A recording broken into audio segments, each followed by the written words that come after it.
Hi everyone. So today we are going to do line graph basic structure part 2. So let's move. Okay, so this was a question which we discussed earlier. You very well know that we are going to discuss how to write that particular line graph in a form of an answer. So we'll see how to write the introduction, we'll see how to write body paragraph 1 and how to write the overall. So let's see. You already know that 3 to 4 paragraphs are required and 20 minutes needs to be spent on writing task 1 and 40 minutes on task 2. So let's move. So introduction. We have already seen the graph. The given line graph depicts the number of cases of X disease in Somaliland between 1960 and 1995. So this is our graph and we have already seen this. We have already discussed this.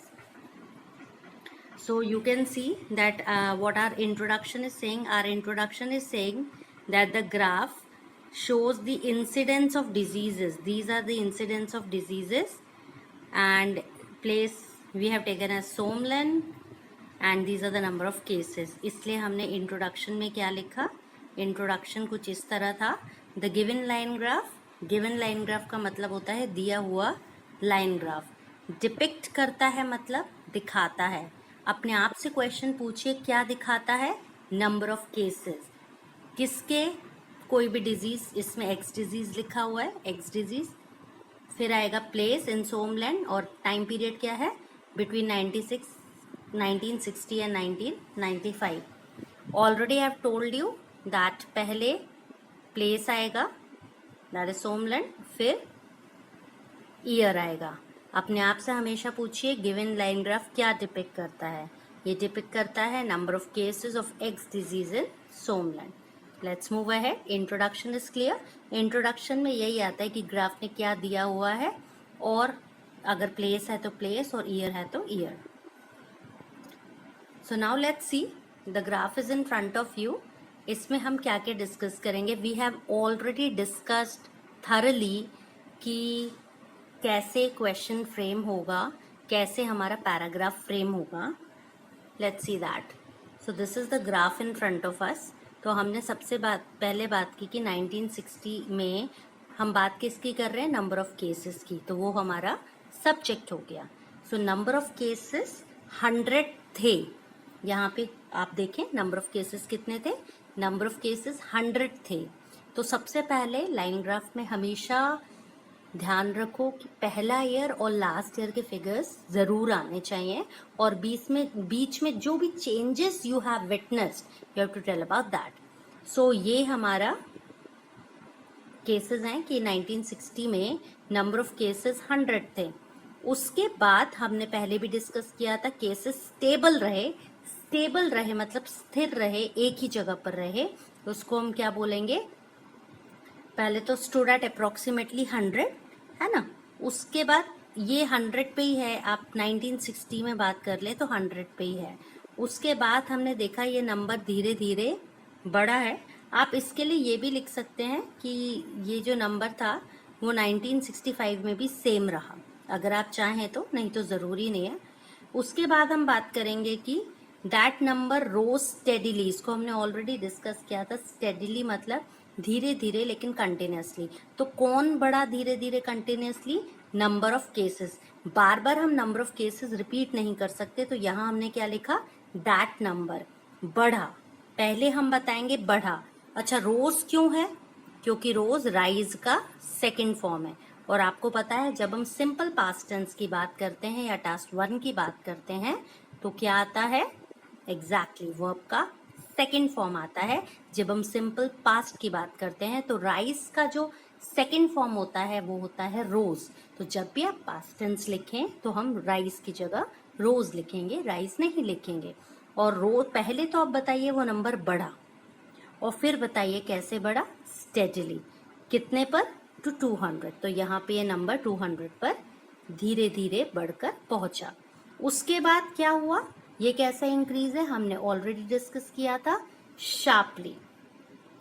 And then मतलब फिर. ये एक अच्छा connector है जो आपको अपने writing task 2 में यू शुड श्योरली इंक्लूड. तो हमने क्या बोला? देन मोर शार्पली टू 500, उस मोर शार्पली मतलब आप ये भी लिख सकते हैं, then it increased more sharply to 500। To का मतलब है इतने पर बढ़ गया।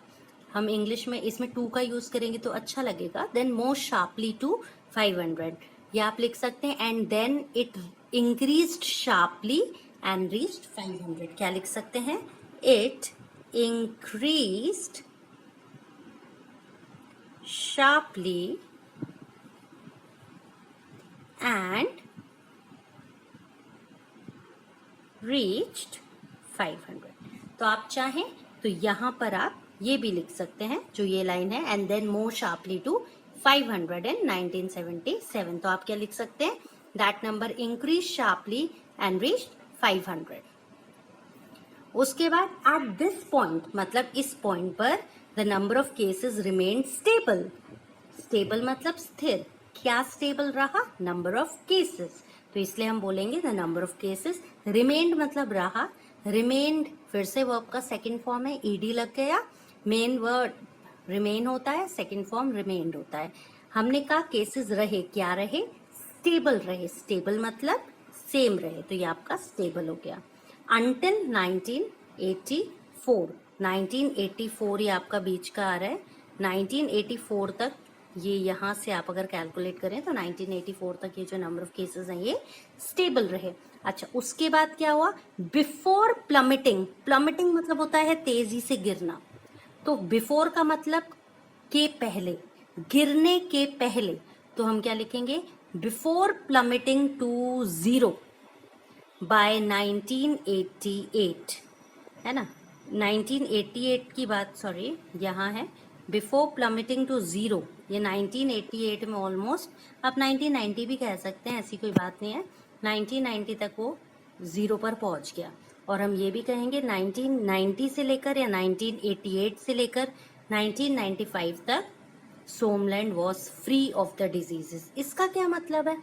आप देखिए केसेस कितने पर पहुंच गए? 0। 0 मतलब अब कोई भी बीमार नहीं है। कोई भी बीमार नहीं है मतलब Somland was free of the disease. Was क्यों आया? क्योंकि सोमलैंड सिंगुलर है, इसलिए हमने वॉज लिखा। हिंदी में क्यों लिखा? क्योंकि हम बोल रहे हैं फ्री था या was free of the disease. तो जरूर नहीं है कि हम हर बार ये लिखें 0 पर पहुंच गया, इट रीच 0। हम ये भी लिख सकते हैं कि केसेस खत्म हो गए तो इट रीच 0।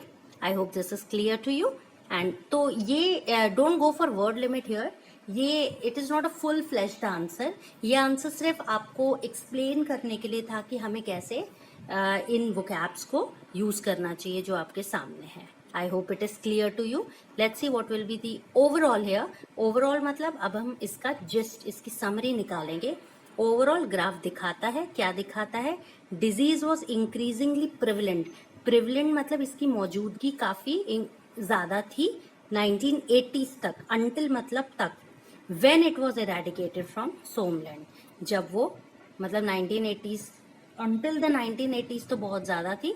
उसके बाद वो सोमलैंड से इरेडिकेट मतलब पूरी तरह से जड़ से खत्म होना, क्योंकि 0 पहुंच गया एंड 0 मीन्स खत्म। तो इरेडिकेट का मतलब होता है किसी चीज को जड़ से खत्म करना। सो ग्राफ ओवरऑल हमेशा इस तरह ही आता है, या तो अगर 2-3 चीजों के बारे में होता, 3 डिजीज होते तो हम ये बताते कौन से डिजीज का नंबर बढ़ गया, कौन से डिजीज का नंबर गिर गया। मतलब आप फिगर्स ओवरऑल में, या I need to tell you that it's very very important, no figures in overall. Overall में हम कोई भी फिगर्स नहीं डालेंगे, हम सिर्फ ओवरऑल ट्रेंड बताएंगे कि ऐसा लास्ट में हुआ या शुरू में केसेस काफी ज्यादा थे। आप इसे सिंप्लीफाई भी कर सकते हैं। इनिशियली का मतलब होता है शुरुआत में, तो हम बोलेंगे initially the number of cases was certainly higher but with the passage of time. Passage of time का मतलब होता है समय के बीतने के साथ साथ सोमलैंड was able to control the number of diseases. सोमलैंड was able to bring number of cases to 0. Hindi में से क्या कहेंगे?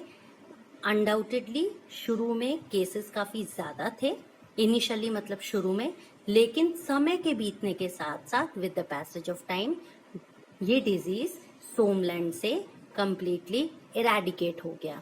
This disease completely eradicated from Someland. I hope the concept is clear to you and you will be able to write this. तो हमने क्या क्या vocab सीखी? Plummet मतलब तेजी से गिरना. Rose steadily, राइस का सेकेंड फॉर्म रोज, स्टेडीली मतलब धीरे धीरे लेकिन लगातार. रोज शार्पली तेजी से बढ़ना. रिमेन स्टेबल, स्टेबल रहना, कांस्टेंट रहना, स्थिर रहना. स्टूड एट जब हमें बताना है कि फिगर इतना था. 1981 में केसेस इतने थे तो नॉर्मली हम क्या लिखते हैं? केसेस वर इतना, लेकिन अब हम बोलेंगे स्टूड एट. प्रिविलेंट मतलब वहां पे प्रिवेल करता था, मौजूद था. तो I hope again the things are clear to you and you will be able to write line graph in a proper manner. Soon I'll share with you some more videos related to line graph.